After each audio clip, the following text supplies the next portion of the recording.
which are UV rays, ultraviolet. Ultraviolet light is radioactive. However small an amount it may have. However, that small amount could build up over time. And equipment, gear, clothing that are cheap. That are made for very light use, essentially for non-military applications. They will break down, they will corrode, break, tear, call it. It will happen. They will turn to mush, junk, bits and pieces, shred.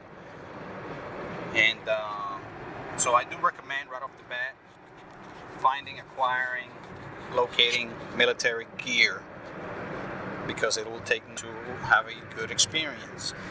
No, you don't want to be looking like a soldier out there that's going to raise a lot of eyebrows. One, it may raise enough eyebrows to put even your safety at risk.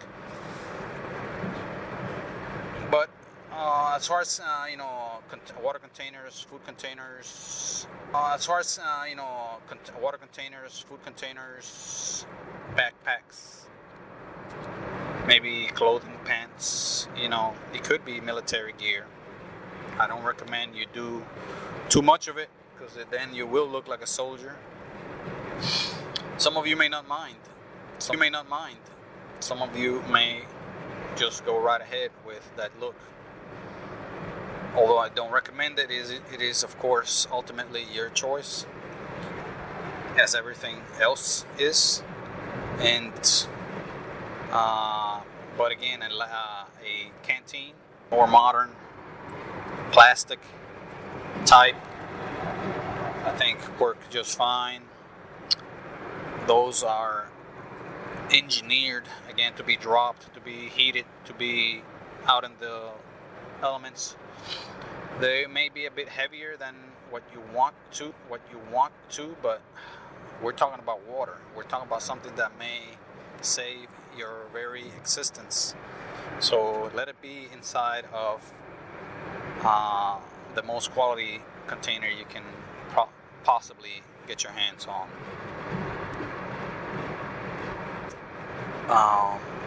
There are canteens for sale at big brick and mortar stores, online, at flea markets, you name it.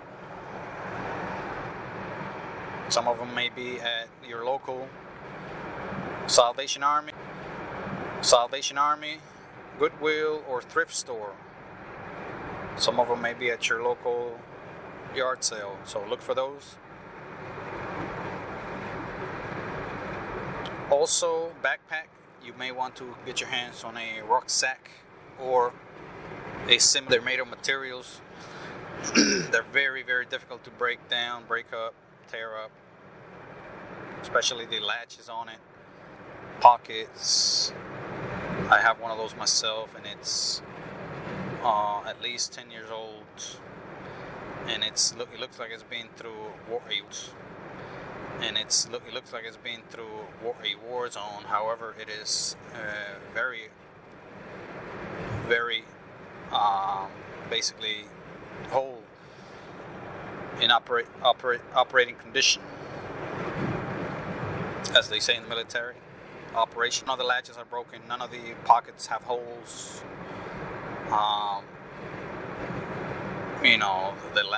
The straps. None of the straps are tore or anything. And this is after being in a war zone, most likely, because it looks like it belonged to a military member, because it had the way it looked, the use on it, the wear and tear looks that way. So, backpack, big thing to look at. You don't want it too huge. You may not want a rucksack. Rucksacks are quite large. But something like a rucksack would be very, very recommended and optimal to get, because those do expand and collapse, as you fill them up with stuff, and because those do expand and contract, collapse, as you fill them up with stuff and empty them out. Emptied out, they could be flattened to the point where, your profile is not that noticeable, not that much money. Big backpack, yes, it will still be there. And they can also expand to the point where you can carry much gear, especially during different times of the year. You're going to need different equipment. You're going to need some sort of blankets if you are going to the cold, the heats, the sunlight, the rain. To be able to sleep, you may have a sleeping worm. That's WORM. One of those are those sleeping bags, sometimes called sleeping. What do you want to call it? It's just a zip up. May or may not have a zipper. It's a bag where you can tuck in, sleep at night.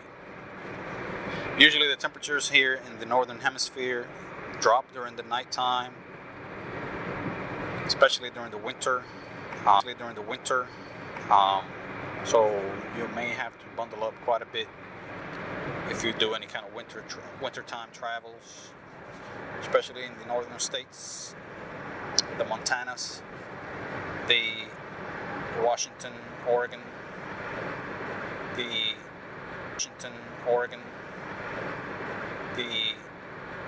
Idaho type of locations, Ohio, Illinois, Wisconsin, Minnesota, Michigan. There's a repertoire of states. Syracuse, Connecticut, you name it. There's a repertoire of states.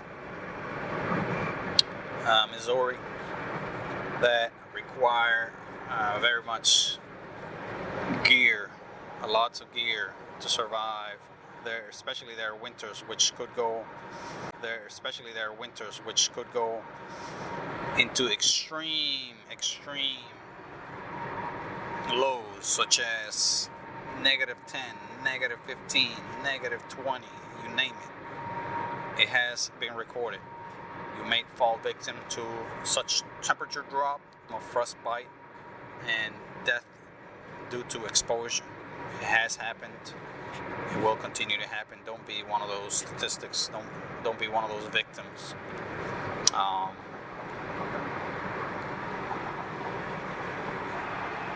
Going back to water, going back to fluids. You have to drink a lot, especially walking out there. You will be doing a lot of walking, perhaps some jogging, perhaps some running. Who knows who you may have to run from or after. It will be a possibility, so you need to basically not only be ready, but be prepared, be hydrated enough so you can run for it if you have to. You may have to run from wildlife. You may have to run from a crook, for your life for whatever reason. You may have to be there, be somewhere at a certain time, and you may have to just hurry up some. You may just walk, and just the act of walking will dehydrate you unless you replenish.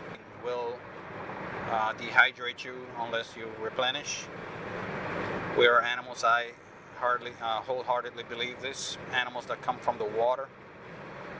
Of course, through evolution in our far ancestry, we originated in the water, and in the water we depend. In the water we will depend, always and always.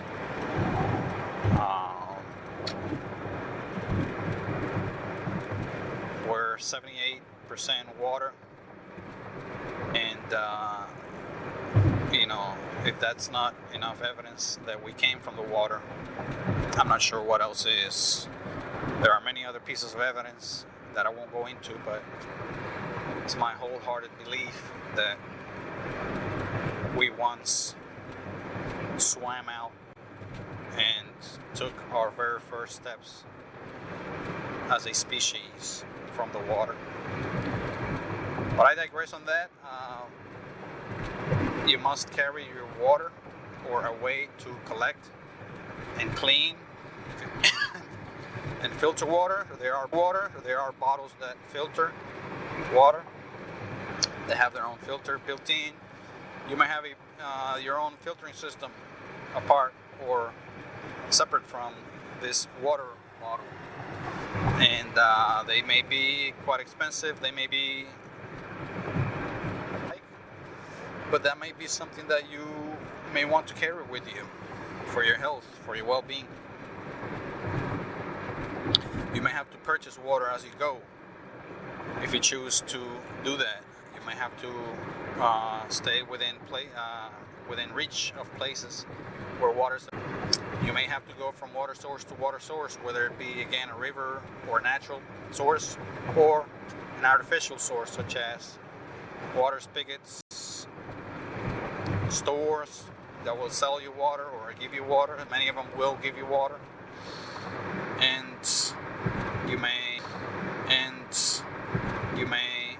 replenish your water bottle like this. So that's that. Water and drink. Other types of drinks I really don't recommend carrying around. That will just weigh you down. And other types of drink you can go and get as you experience and go about your journey, such as juices or teas or any kind of other mix drink. As much as I would recommend you carrying because of the weight, because of its value. Most of the drinks and juices are water, so might as well carry them the prime substance, the prime ingredient the whole way. Value. Juice without water is just a fruit, so it doesn't have as much value as far as hydration or anything like that. Yes, fruits have a lot of water in them themselves.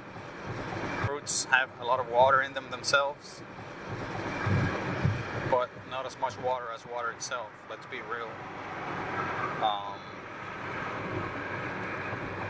Moving on to another thing before I leave this topic about water. You may want to carry, other than a way to clean it, other than a filter, you may want to carry a cleaning tablet or disinfecting or purifying water tablet. They sell those. And these are to be used very seldom in case, pretty much of an emergency. You don't want to be putting those in your water every time you drink it or even every day. Because of their chemical composition, they may not be healthy to consume every day. These are for emergency situations or very seldom to consume every day. These are for emergency situations or very seldom situations where water access is quite limited and quite difficult. You may, that's clean water access or access to clean water. You may be able to clean dirty water, collected water, sitting water with these purifying tablets, and be able to consume that water. However dirty you may look, you may be able to consume it to save your life, to save your health, to you can get to cleaner water. Your body hopefully will do the rest of the cleaning job as it requires. Your body is a very efficient cleaning organism, through the many organs that you have, cleaning your stomach, your intestines, your liver, your lungs, whatever. So that's one thing you may want to have, either the pill or tablet, Sometimes they sell droplet bottle or tablet. Sometimes they sell droplet bottles. Whatever it may be that you want to do. The last resort for cleaning is having a droplet bottle full of chlorine, and that will also disinfect to a very good degree, to a drinkable degree, your dirty water again, disinfected, and it's not going to make it clear, crystal clear, clean. Bacteria and any harmful germs that or viruses that water may contain. It won't get rid of chemicals.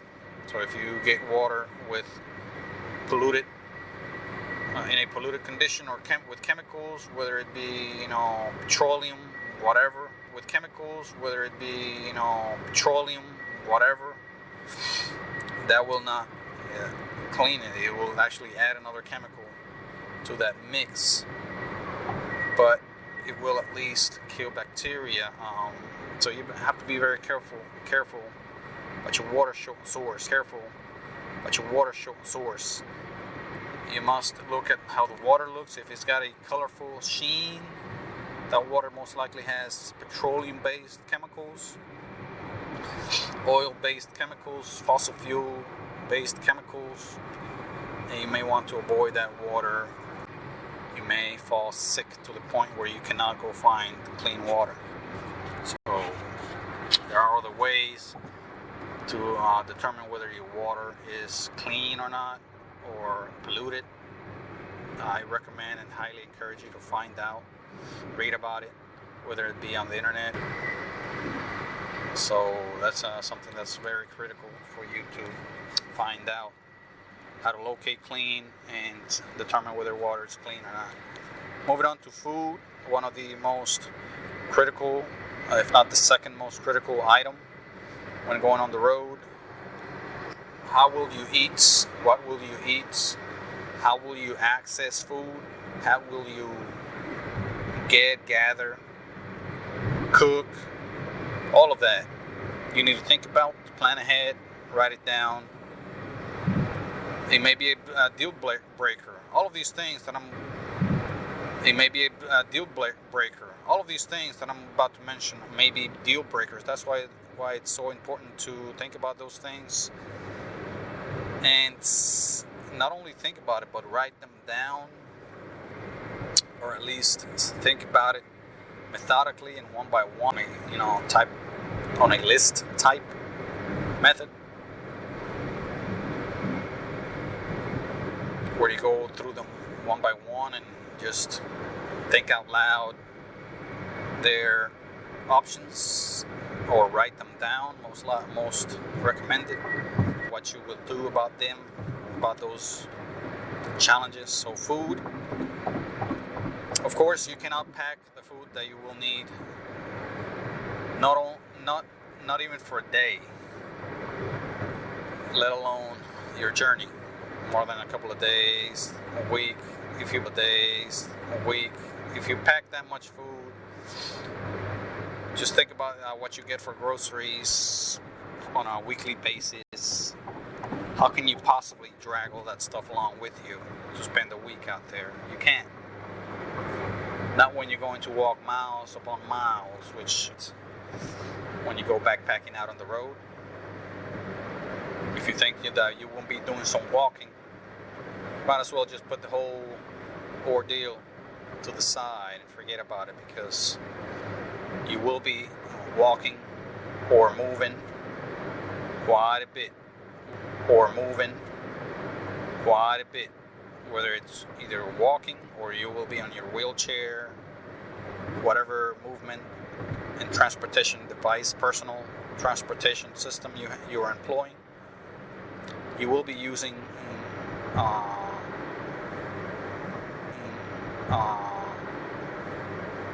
body energy quite a bit, whether it's through your legs, knees, feet, or arms, if you're in the situation where you're in a wheelchair. So think about that, that may be a deal breaker for you. So food, you either must buy it as you go, prepare it, buy food, basically raw, not raw, but yeah, it could be raw, or unprepared, uncooked food. I mean, you could buy uncooked food, unprepared, much cheaper, of course, than you would buying it prepared, ready to eat at a restaurant. That's why restaurants charge so much, because it takes quite a bit to have food prepared for you. There's quite a bit of, you may be able to buy food and cook it as you go. You may have the technologies, the equipment required to cook food. You may have with you a cooking device such as a portable stove, portable gas tank, or just something as simple as matches to light up a fire. Maybe some fire starter, such as some sort of fuel, fire starting fuel, such as charcoal, gas.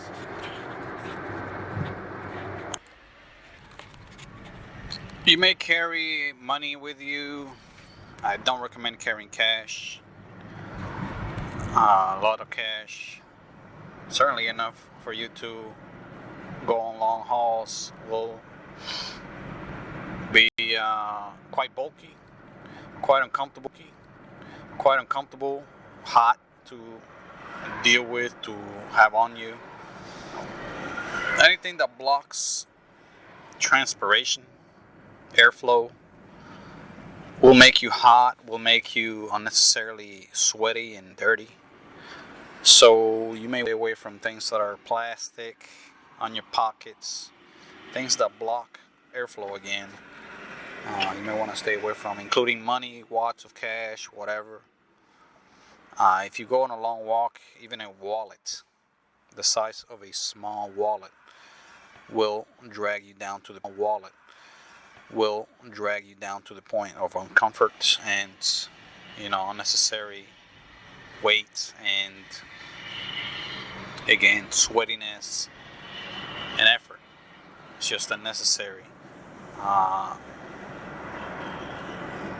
If you carry a card with you, I believe it to be enough.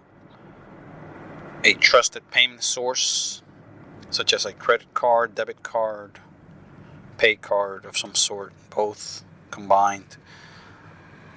Take the most trusted payment method that you have. Cash or checks, they're uncomfortable, bulky, and not only that, but they're inconvenient. When it comes to checks, especially checks, they're inconvenient because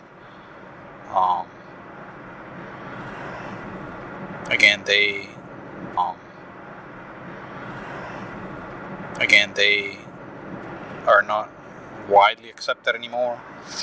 Not only that, but there are also a lot of baggage and unnecessary bulk to carry a book of checks. Leather case or plastic case that again blocks out all sorts of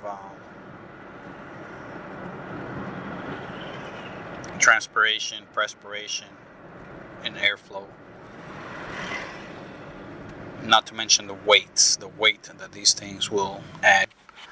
So one payment card, I believe, should be enough. If you have decided not to have any kind of payment, this will bring a lot of inconveniences. It is, however, possible to be out on the road without any on the will and the grace and the charity of others. But it is, however, even a higher level of freedom to be without any type of payment, because you will not depend on a very large bank plopped somewhere supporting you and allowing you and even tracking all of your financial transactions, all of your purchases, all of your movements. Believe me, they are doing this right now. If you pay, believe me, they are doing this right now. If you pay for any kind of thing, whether it's online, whether it's out in a store, whether it's at the supermarket, whatever it may be, your movements, your purchasing habits, what you buy, your behavior is being tracked, monitored, and analyzed every step of the way by these banking institutions. These corporations, these institutions make it their job to maximize not only their profits but their power. And what is a good way, perhaps a very, very good way to maximize their power? By tracking and analyzing your movements and looking for opportunities, not only selling you stuff, but for selling your information. Yes, selling your information is vital for these companies. They sell the information for companies willing to pay big bucks for it. Very little questions asked, unfortunately. Very, very little questions are asked. The interest of these companies, why they would want your information. So if you choose to take payment with you and purchase food along the way, remember, you don't have to only purchase food. If you take a payment option, that's not going to be your only option. There will remain other food that you can hunt, gather, fish, whatever. Those options will remain. However, the food option will also the